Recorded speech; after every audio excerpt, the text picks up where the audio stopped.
On today's show, we visit the world's oldest basketball court in St. Stephen. Canada Basketball Hall of Fame comes to New Brunswick. And we get ready for Charlotte County's biggest street party at the Archie. From your hometown local station, this is Good Day from the Bay with Vicki Hogarth and Jonathan Britton. Good day from the Bay. I'm Vicki Hogarth. And I'm Jonathan Britton. Today's show is devoted to basketball, golf, and the inspiring discovery that St. Stephen has been quietly sitting on a major piece of international sports history. That's right, the world's oldest basketball court. Which feels very New Brunswick. Anywhere else in the world, and they would have installed velvet ropes and opened a gift shop decades ago. We needed more time to think about it. Nearly 130 years. We are a cautious people. And I know viewers may find this difficult to believe, but Vicki was once an athlete. I was surprisingly good at basketball. Surprisingly is doing a lot of work there. I was the point guard and the MVP of my high school team. Of course you were the point guard. It was called leadership. It was called high school. There were no workplace protections. I was fast, strategic, very competitive. And then journalism offered the same qualities but with less running. Exactly. I found my sport. I will admit it was never mine. The last time I played was in junior high school, where the point guards like you enjoyed bouncing the ball off my face. Luckily, I've been to therapy and done lots of healing, but enough about me. Today, we're looking ahead to an extraordinary moment for St. Stephen. On August 20th, Canada Basketball will hold its Hall of Fame induction ceremony there. The first time the ceremony has ever come to Atlantic, Canada. Right? It's part of the Archie, which is an annual celebration that raises awareness and funding for the world's oldest basketball court project. And this year, shovels go in the ground this fall on an exciting new experiential center and museum. So exciting. A museum built around the oldest surviving basketball court in the world. Proof that if you preserve something long enough, eventually the rest of the world realizes how amazing you are. And while the induction ceremony is taking place, downtown St. Stephen will become one enormous free street party from noon until midnight along King Street and the waterfront at Bod Avenue. 12 full hours. Games, food vendors, music, athletes, celebrities, and thousands of people in the streets. Including Maestro Fresh Wes on the waterfront. Nothing makes you confront the passage of time quite like realizing Maestro Fresh Wes is now part of a historic celebration in southwest New Brunswick. Speak for yourself. I remain precisely the age I was when Let Your Backbone Slide came out. You were playing point guard, editing the school newspaper, and terrifying the opposing team. And I still have the range. To show you what is coming, Vicki joined Sasha and Lucas on the streets of St. Stephen for a very athletic commercial. We passed a basketball to one another. As I said, very athletic. Here's a look. These streets might look quiet, but on Thursday, August 20th, downtown St. Stephen will be filled with thousands of people for the Archie. For the first time ever, Canada's Basketball Hall of Fame is coming right here to Atlantic Canada, at the home of the world's oldest basketball court. And it's all free. Starting at noon, downtown will become one giant East Coast kitchen party. From food, games, prizes, Hall of Famers, and live entertainment. And then the free party moves to the waterfront for performances by 29 and Holding, DJ Felix Fox, Maestro Fresh Wes, and a Geomatrix fire show.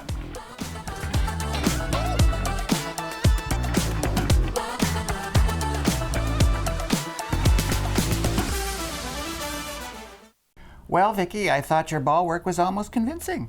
Thank you. Almost as though several attempts had been edited seamless into one sequence. That is a deeply cynical understanding of television. That is my only understanding of television, which I learned from you. Okay, very, very funny. Now back to the world's oldest basketball court.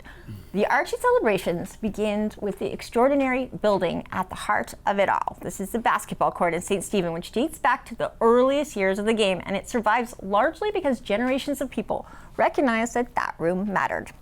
But proving it was the world's oldest surviving court required more than local conviction. It required evidence. And that evidence came from the archives of the St. Croix Courier. A historic newspaper clipping confirmed that a basketball game had been played on the St. Stephen court earlier than the one played on the court in Paris that had previously held the title. St. Stephen defeating Paris without the inconvenience of actually having to play them. That's my kind of sport. Our greatest international sporting victory, and nobody even had to leave Charlotte County. It is also a wonderful reminder of why local newspapers matter.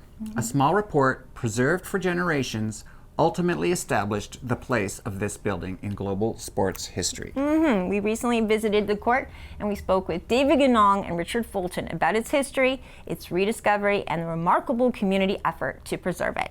Here's our conversation from the world's oldest basketball court.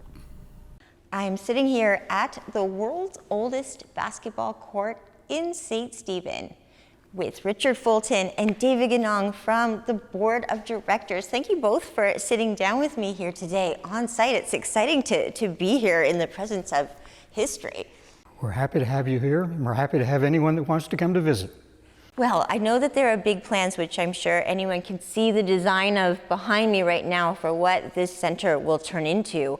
But I'd love to, for people who don't know, bring them back to the start of where we're sitting right now and why this is considered the world's oldest existing basketball court. I'll start with you, Richard. Well, in terms of the history of the building, first of all, it was built in 1877 after a major fire in St. Stephen.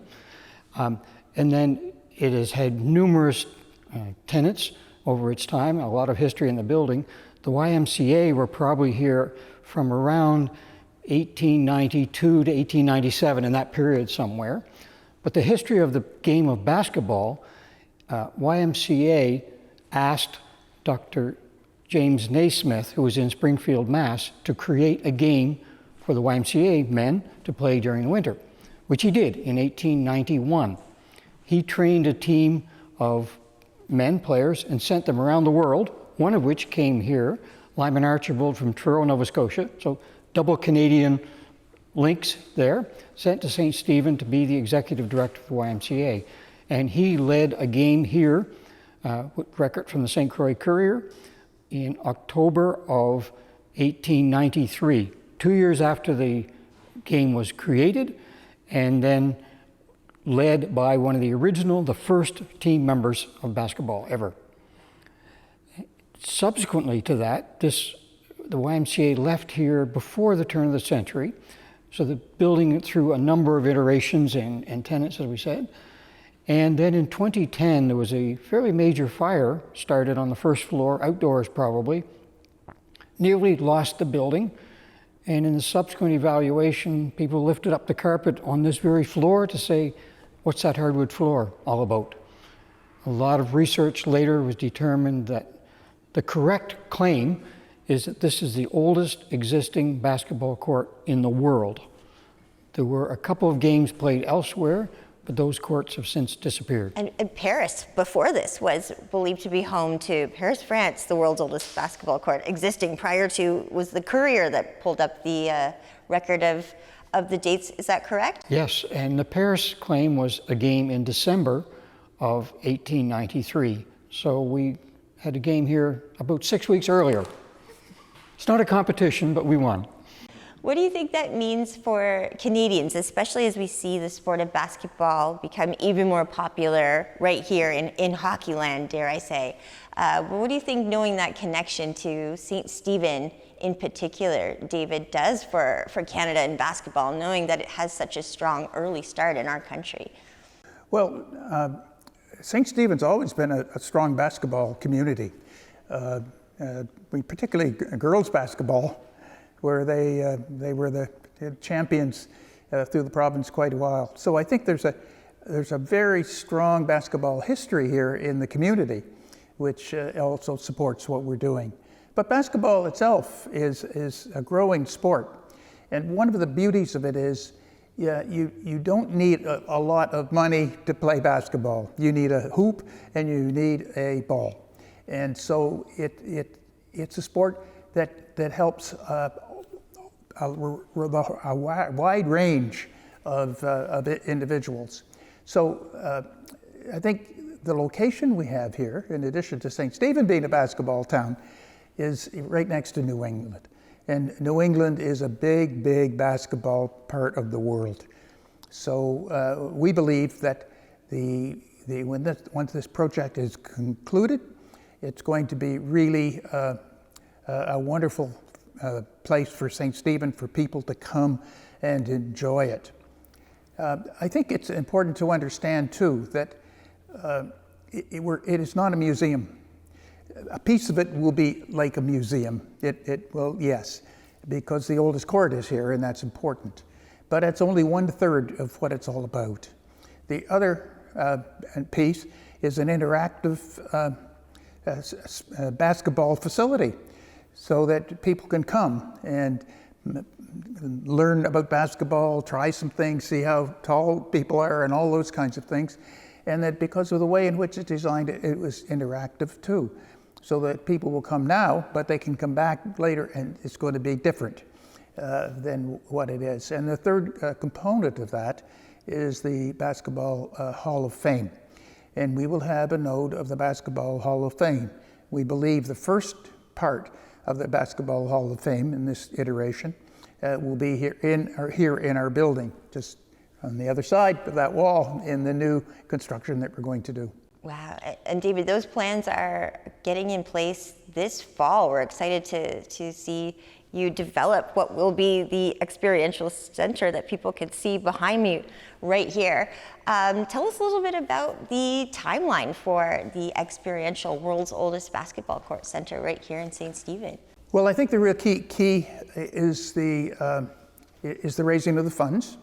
We've raised $3.5 million privately, and we were looking for support from both levels of government. It's an $18 million project, maybe a little bit more, considering the early work that was done. And so yes, we're relying very much on both levels of government. We've had very, very good discussions with RDC, which is a funding agent for the province of New Brunswick, and we're very optimistic about their support. And then with the federal government, we have a good dialogue going with the appropriate people. And we're waiting for the final application of this new program, which we're quite optimistic will be finished. So the timeline is going to depend an awful lot on our ability to confirm the government money and to finish our fundraising. So anybody that's listening to this program that would like to make a donation, DA.Ganong at ganong.com is the way to get me. And we'd be very happy to do that. Well, I think it is one of those projects too that is going to showcase St. Stephen as well as an incredible tourism destination. I think, Richard, too, when you're here sitting in this court, you can't help but be fascinated by the history, because I think as we imagine, anyone who is watching the Knicks win this year imagines basketball in very different terms than this room we're sitting in. What does this room tell you about basketball's humble beginnings? Well, it's interesting. So many people that come here for a visit can feel basketball in this space. It's not just an empty gymnasium, hairs stand up in the back of the neck. People have said, I can hear the sneakers squeak, I can smell the sweat in the building. So there's a feeling that you only get when you walk through the door. And that's really important for people to understand. I think the other piece, there's a huge benefit to St. Stephen and to New Brunswick from a tourism perspective. That's why most of us are involved in this project. First of all, we need to save this court and to develop it, but the benefits to the community and to the province and to the sport are so significant. So I guess the fourth element, in addition to the building contents, is the youth programming that we think is really important. And we've partnered with Basketball New Brunswick and the local basketball organizations to use this as a focal point for youth basketball, to get more of the kids engaged in the sport, the physical fitness, the running around instead of being in front of the screen. And we think that's a really important piece of it. You both have been so instrumental in St. Stephen in writing the chapters we've experienced and in the ones ahead. What do you both hope this center brings to St. Stephen in terms of the next chapters, tourism, economy, and community pride as well? I think two things. Sustainability, first of all, sustainability of the facility, which is important, but sustainability of the community by having new injections of activity within the community. And we've got a lot of them right now, frankly, which is wonderful. So I think the other thing is the pride of the community in having something that's unique in the world. Nobody else in the world can say they have the oldest basketball court. So there's a real feeling of pride in that. And you, David? And I think, our current forecast is 30-odd thousand people to visit a year. That's a lot of people. That's a lot of people coming through St. Stephen. It's certainly going to help the new hotel that's there at the current restaurants. My belief is that once that gets started, there will be other restaurants, there will be other shops, there will be other things surrounding this. I mean, we've seen that in other major developments around the world, and I think that will happen here. So it'll have a major impact on the downtown area of St. Stephen, the long-term employment, and it's going to complement very nicely the Garceland Center because you have a lot of tournaments in the week and in the winter time. What are these kids going to do between games? It's going to complement that. So I think it's one of the major building blocks in this community, along with the Garceland and along with the new hotel, that's going to spark new businesses right up and down the front street. Mm-hmm. And I'd love for you to tell our viewers, David, as well, a little bit about Cambridge 7, the design firm that you're working with, because their experience when it comes to sports centers, basketball in particular, is quite astounding, and I think that will be part of the draw itself. Well, I think it is. I mean, Cambridge 7 has done most of the major interactive sports facilities in North America. So we chose the correct people to do this preliminary work. And Richard can talk more about that, but they're still involved with us at the moment. And the next round of engineering will involve both Cambridge and a New Brunswick firm. And that's an area that Richard's been really involved with in recent times, and we've got our fingers crossed on getting the go-ahead for that next level of engineering. Richard, you may want to speak to that. Well, I think in the beginning, everyone who came in here said, we should do this. Have you thought about that? We should hang this picture. We should have this.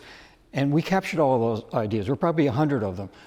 And when we engaged Cambridge 7, they simply knew how to put that together as a package. So it wasn't just getting everything in the walls, it was developing the experience that people have when they come through here.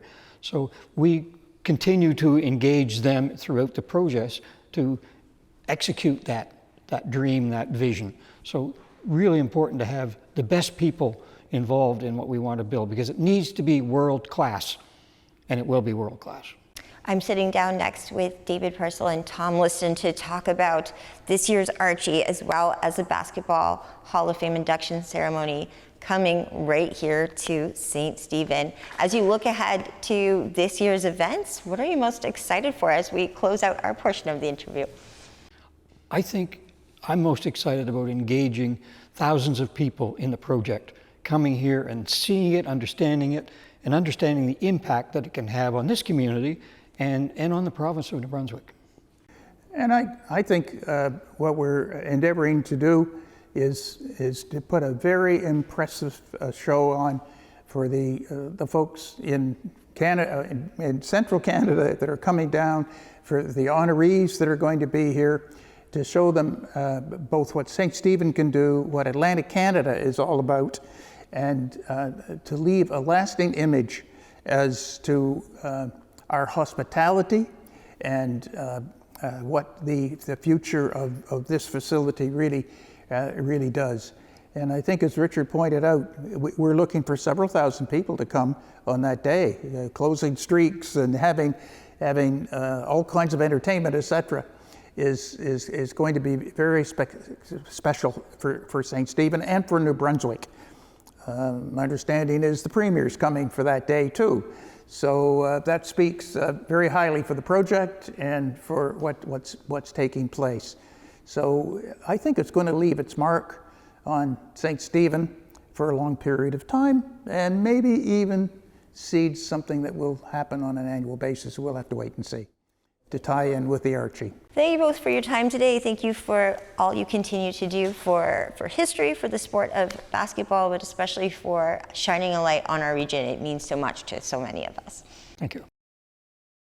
What an incredible history, and what a gift that this court survived long enough for its importance to be fully understood.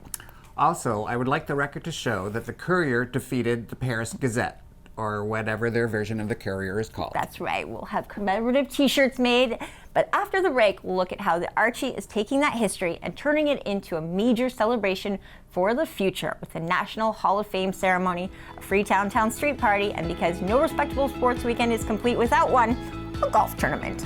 Stay with us. We'll be right back with more Good Day from the Bay.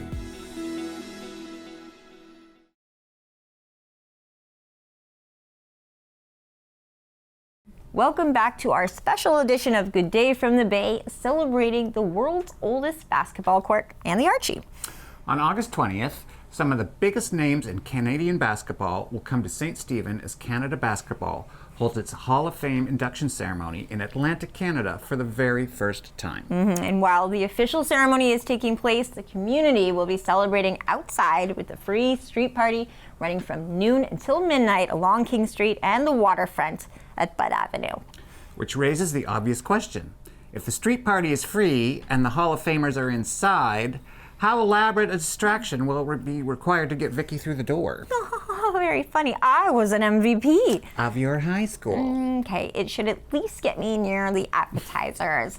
At the world's oldest basketball court, however, we also sat down with Tom Liston and David Purcell to talk about the full Archie lineup, from the street party and Hall of Fame induction ceremony to the golf tournament, and what this year's events will mean for the future of the project. Here's that conversation.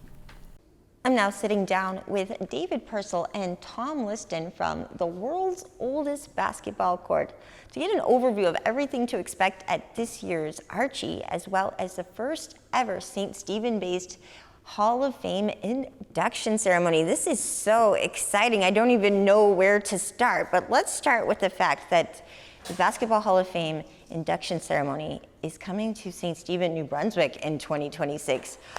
David, I'll start with you. How did this become a reality and tied to the world's oldest basketball court? So we are excited to be able to partner with Canada Basketball and the world's oldest basketball court to host the 2026 class of inductees.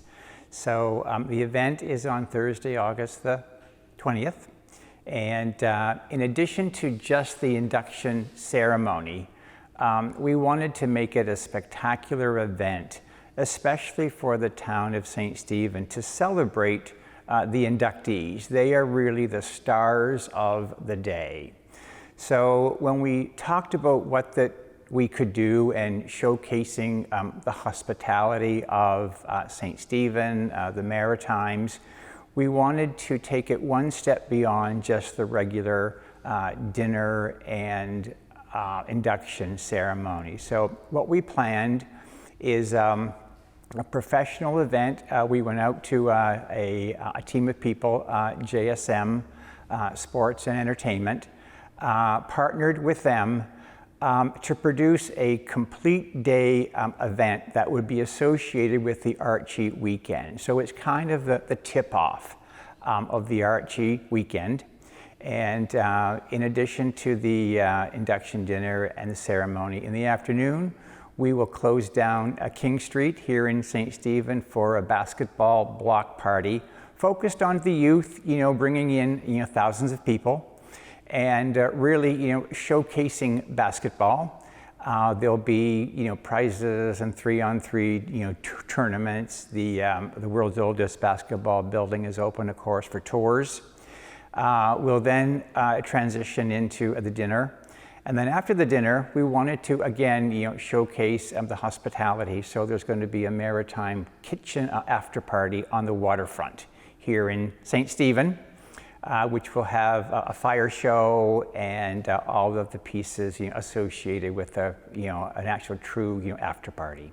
Well, and Tom, I gotta get the roster from you about who is part of this after party, because it is, like you say, David, a true maritime party, but some big names coming for this event. Yeah, it's pretty great. So part of the origins of why Canada Basketball decided to come to us was the first couple years, people like that are coming back every year, Paul Jones and Miranda Am and Eric Smith and Michael Grange, would text Michael Bartlett, the CEO of Canada Basketball, and said, "This is the most fun charity event we've been to. You've got to come." And he kept hearing that year after year. So every year I'd invite him. He was often busy because Canada Basketball was playing somewhere and he had to be there. But this year he came to me in early, I guess it was early January, and said, "What if we bring the Canada Basketball Hall of Fame to you?" And I felt relieved because every year we finished the Archie and everybody's like, "I can't wait for next year. It's going to be bigger and better." And I sweat because I don't know how we're going to make it bigger and better. So lucky this year we at least have Canada Basketball coming to us, and they're going to have their biggest Hall of Fame class ever, I believe. 10 nominees. I believe most of them can make it, so we'll stay tuned on that. But people like Jamal McGlure, who was an NBA All-Star, Miranda, who I mentioned, was a flag bearer for the 2020 Olympics. She's been with us from day one with the Archie, but she's now nominated into the Hall of Fame this year, so we're excited about that. But we'll have some others like Rain Maida and Duncan Coots from Our Lady Peace, which is a big deal. They visited the court last year. They couldn't come for the Archie because of tour dates. This year they made a commitment that said, "We will be there, absolutely." I'll keep a couple surprises that'll come out in social media, but we have Claude Nemhard, who's head of the OBA, but both his sons play in the NBA, Andrew Nemhard and Ryan Nemhard, and they've done fantastic. One was rookie this year and did really, really well. So, and we have most of our traditional crew, but we're really excited to welcome 10 nominees to our portion of the world, and it's going to be a great event. We promised we'd make it the best Canadian Hall of Fame ceremony ever, and we're absolutely going to execute on that. Well, I mean, anyone who was in high school when Superman's Dead came out, like I was, is very excited to meet the front man for Our Lady Peace. This is quite What's great intense. is he's a big basketball fan, and he knows people like Steve Nash and Drake, and he can help us expand that network as we continue to evolve. Wow, so I think Drake is obviously the next year's up the game, right? We'll get Rain Maida to call Drake. The bar, yeah, set the bar a little high, but yeah. What does this mean, though, for this induction ceremony to come to St. Stephen, just in terms of how rare something like this happens at all in sports? I think it's just fun to highlight that for our community, because we get to be the lucky audience filling the streets for this, but this isn't something that just happens regularly, that the induction ceremony moves. No, in New Brunswick we don't have a lot of national events like this, and specifically with the Canadian Basketball Hall of Fame, it's been held in Toronto ever since it started about 50 years ago. I think they started inducting people, and only once they had it in Vancouver in 2007. So to have it here is extra special, and we have people from all corners of New Brunswick going to come down for that Hall of Fame ceremony. And what we'd like to do is impress them enough that maybe they could come back a few times. So they haven't committed yet, but we'll try to wow them such that we'll hopefully start to think about being the default when they start to think about where they're going to house it each year. Wow. So when you look back at how the Archie has grown over the years, I've been lucky enough to go to all of them, which is a really special thing when you're a local reporter, is to watch that evolution, to be a part of covering it. What has impressed you most about how the event has grown and how it has also brought attention to this court, not just in New Brunswick, but around the world?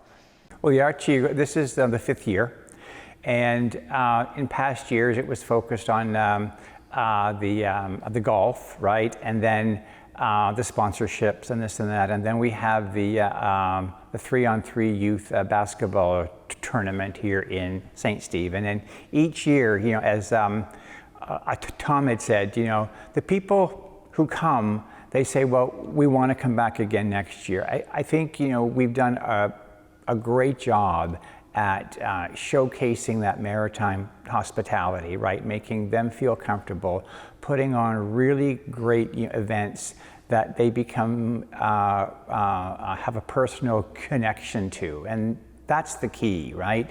So again, this year we were able to take it one step further, where we would just be able to add that one extra day, a Thursday, and kind of showcase, you know, the Basketball Hall of Fame and all the pieces associated with that. And then, you know, move into the golf, move into the socials and the receptions, and then also maintain the Legends Jam, which is the 3-on-3 basketball tournament to be held here in St. Stephen at the high school. So David's done an absolute terrific job of raising a ton of money just for the Canada Day celebrations.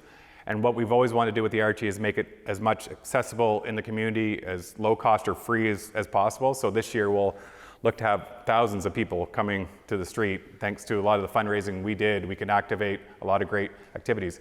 The other cool thing is we've always wanted to embrace and bring as much youth in. If we bring the celebrities down, why not have them train and work with the youth and coach the youth? So we're gonna have people inducted on the Thursday, Hall of Famers, and then on Saturday they're going to train your youth for about $15, right? And they're going to be able to meet these heroes and people that have been in the Olympics. So we're super excited about that. We think the 3-on-3 and the youth clinic will double in size this year as well. So we're really excited about that. The Archie has also showcased all of our region, and I think in this very beautiful, poetic way. It's sort of like how we see the Raptors as Canada's team. It's this uniting team for all of Canadians, which seems impossible when you look at how passionate and polarized we can be when it comes to hockey. But this court in particular has done something similar in Charlotte County because of, I think, the Archie reaching out to different parts of the area. This court has been something that all of Charlotte County has embraced and it's been a very uniting thing as a museum. I don't think many things have broken through the way this has, as something the whole region really considers something that belongs to all of us. It's important. I think it's more than a museum. A museum will be part of it, as David Godong said. But much like Cooperstown and some of the other Hall of Fames in small towns, this will bring events in. We plan on, and especially with the hotel being built, we'll have basketball tournaments here, we'll have activities this summer, we'll expand the network. That'll be a draw.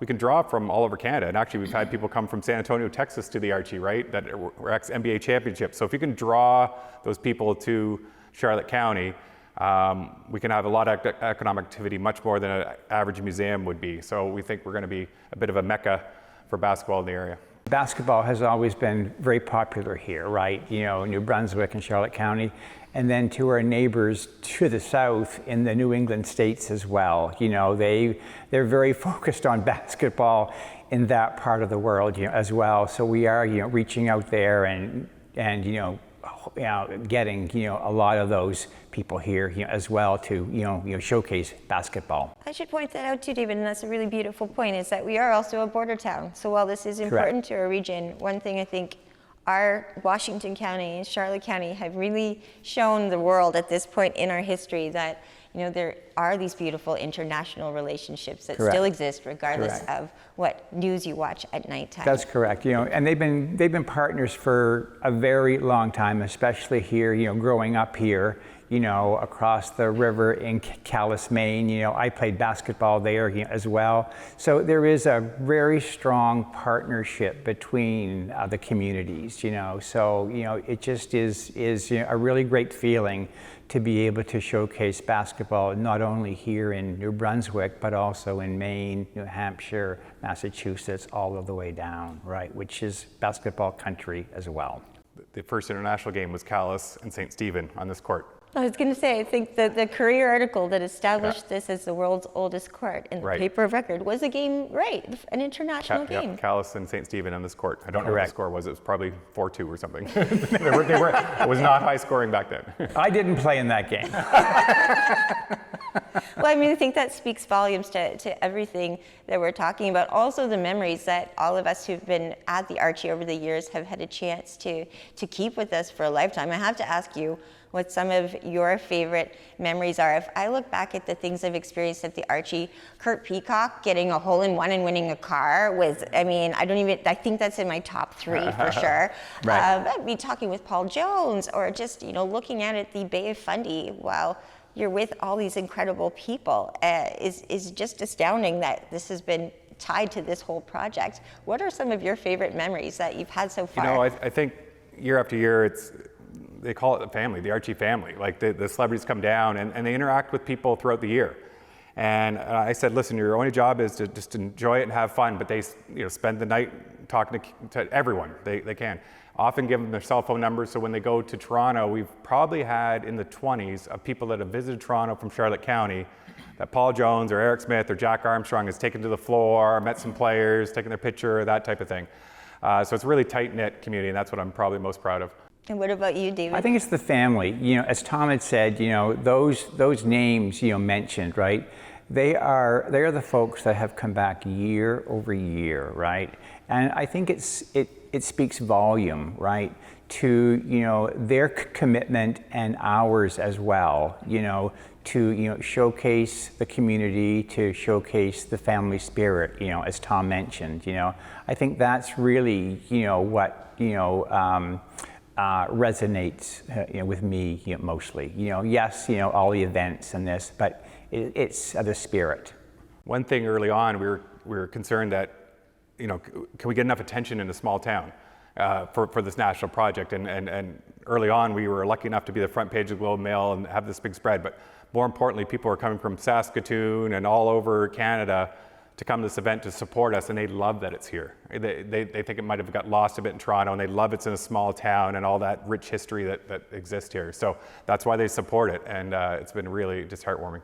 Before I get your final thoughts, before we end the show today, I need to know where you got your shirt, Tom, because I need one. You know, one of the most important things that happened, the Archie, and the first year we did this, I was booking flights for celebrities, and we didn't really have any money. I was just hoping to backfill the sponsorships, and Riverview Lincoln out of Fredericton, day one, were our massive title sponsor. And without them, we wouldn't be able to get to where we got to today. So in 2022, they gave me a special shirt with listed on the back, and they gave Maestro as one as the kind of co-founders of the Archie. And obviously I'll wear it as much as I can, yeah. But I mean, how cool that Maestro Fresh West is a founding member of the Archie too. Who thought I would be saying this on the news? I call him our chief visionary officer because he was one of he originally thought, hey, there's a Joe Carter Classic in Toronto. We have a great golf course, we can get people there, but we can do a bunch of other great activities around in the community as well. So that can be the catalyst to get people here, and then we can, you know, spread the word in the community and do some other activities with the youth and everything else.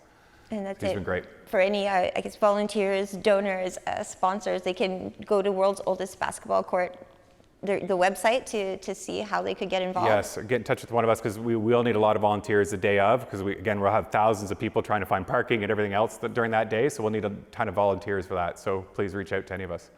As you both look back at what you've been able to create and look ahead at what's to come, what are you most proud of? What are you most excited for? David, I'll start with you. I think it's you know, showcasing the town of St. Stephen and the community here. You know, we are truly, you know, want to put on a spectacular event, right? And as I said, you know, to showcase the Hall of Fame, to make the inductees the stars, right? And what I look forward to the most is just making it a great day and weekend for everyone that wants to participate in the Hall of Fame and the Archie. All right. And Tom? I just, you know, appreciate the support of the community. I think early days, they weren't sure if this was going to be built, right? There's a healthy skepticism on projects like this. But the day we're in the front page of the Globe and Mail, when the renderings came out with Cambridge 7, and now we have Canada Basketball picking us, I think it validates our project in a big way, and we've really seen the community rally behind it. Our volunteers have quadrupled for the Archie over the last 2 years alone. Just because it's gotten bigger, and everybody's, I want to be part of this, I want to help, and we just had tremendous community support, including CHCO, that helps spread the word nationally for this project. It's fantastic. David, tell us a little bit about what happens on the day of the street festival. What can people expect from the community who want to come out? So on the day, Thursday, August the 20th,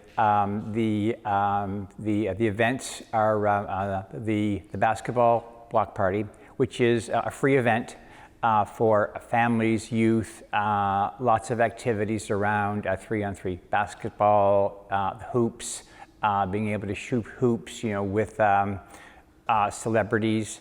And then in the evening, there will be a waterfront maritime kitchen party, again, open to the public and free for everyone who would like to come out and enjoy the party on the waterfront here in St. Stephen. And I hear food trucks as well will be on site. Food trucks, and then we're going to have music all day, and including at the end of the night, we'll have a major band performing, and we'll have a fire Show. Fire show, not fireworks, but fire show, which is pretty interesting, which have a basketball theme attached to it as well. So all this is free, and they're going to have lots to do all day. Well, it's been an absolute joy to follow over the years, and I know it will bring us even greater joy to continue following what you've brought to our community. So thank you both for your time. Thank you for everything you continue to do. Thank you. Thank you very much. It promises to be an extraordinary few days for St. Stephen and all of southwest New Brunswick. And a chance for this community to help turn an irreplaceable piece of basketball history into a world-class experiential center and museum. Still ahead, we leave basketball behind and move to golf, where Vicky's athletic claims will be transferred to another member of the Hogarth family. That's right, a family member with considerably more evidence. And trophies, presumably. We'll be right back.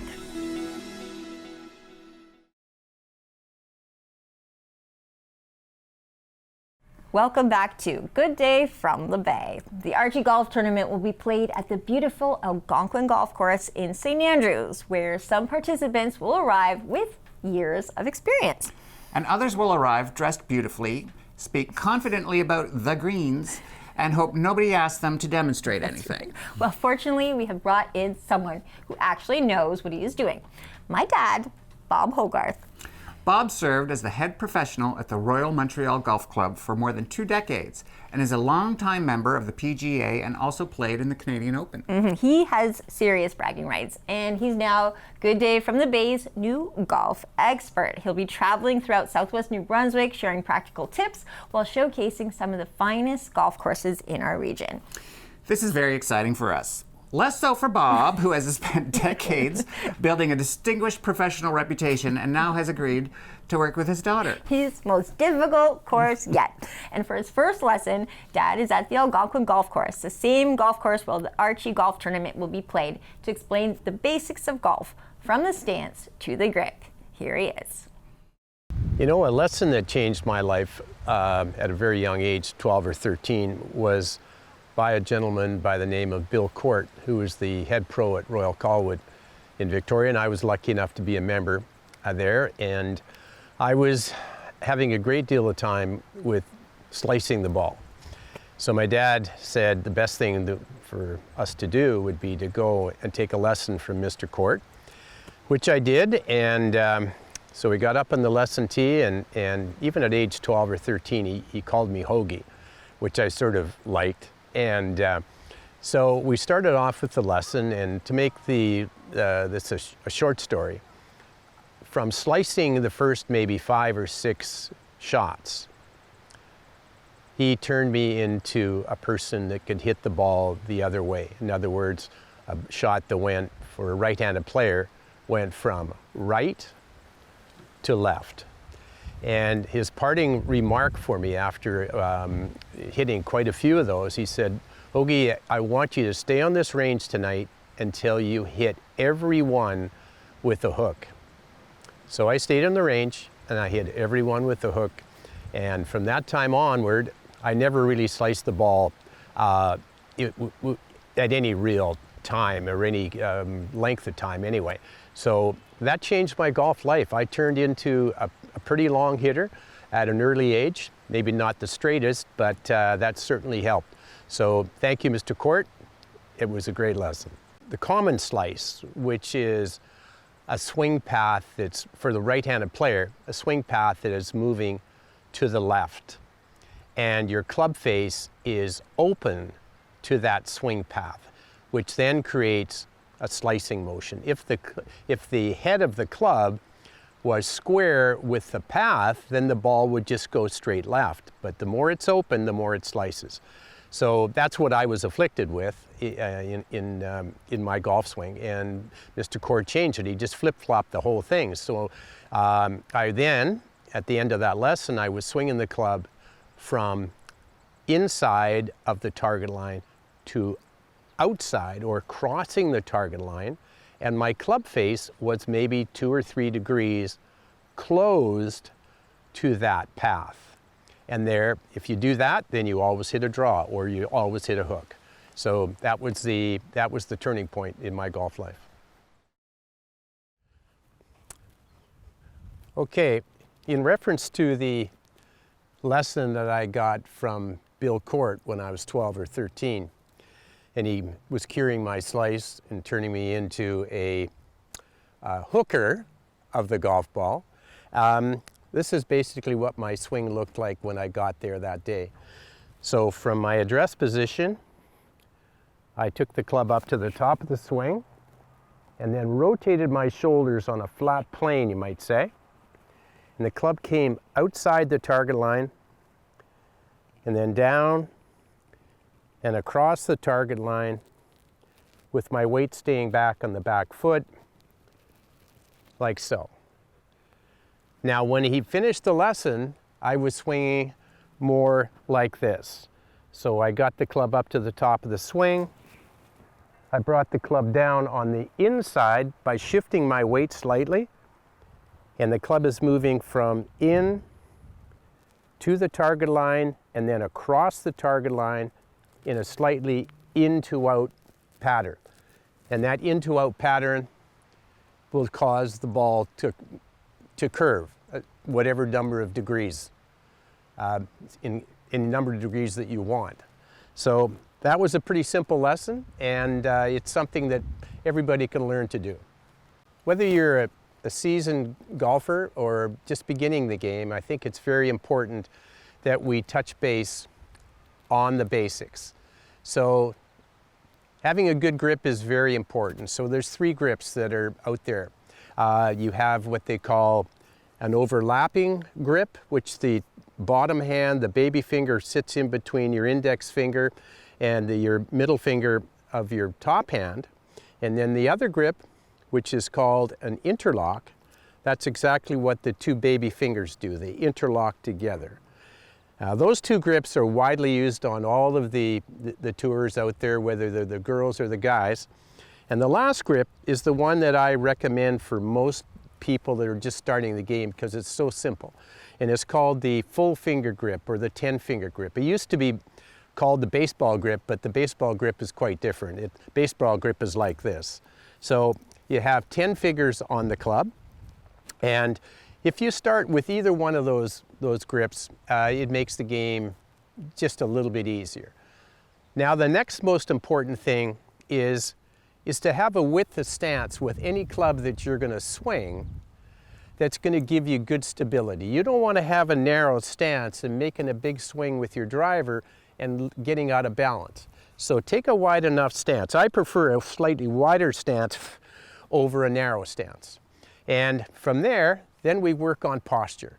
Now, posture is very important. You want to bend more from the hips and not your tummy area. If you bend from the tummy area like this, then you get very rounded over the top, and then it's sort of what a lot of people that work in offices get afflicted with, because they're at the office 8 hours a day and they're in this position. So you have to just be cognizant of the fact that if you are in the office, make sure you bend more from the hips. So it's here like this, bend, flex your knees, and you're going to feel your weight just move out towards the toes a little bit. Then just make sure you just move it back. You don't want the weight to be out on those toes at any point in time. Okay, so if you stay with those basics, then your swing is going to look maybe, not that I have a perfect swing, but it might look somewhat like this. Well, at least someone in the Hogarth family made an actual career out of their athletic gifts. Well, I'm going to give you that one because it is actually true. That's all from this special edition of Good Day from the Bay. Thank you to everyone working to preserve the world's oldest basketball court and bring the Archie to life. And make sure you're in St. Stephen on August 20th for the free Archie Street Party, running from noon until midnight along Keene Street at the waterfront at Bud Avenue. Thank you for watching Good Day from the Bay. I'm Vicki Hogarth. And I'm Jonathan Britton.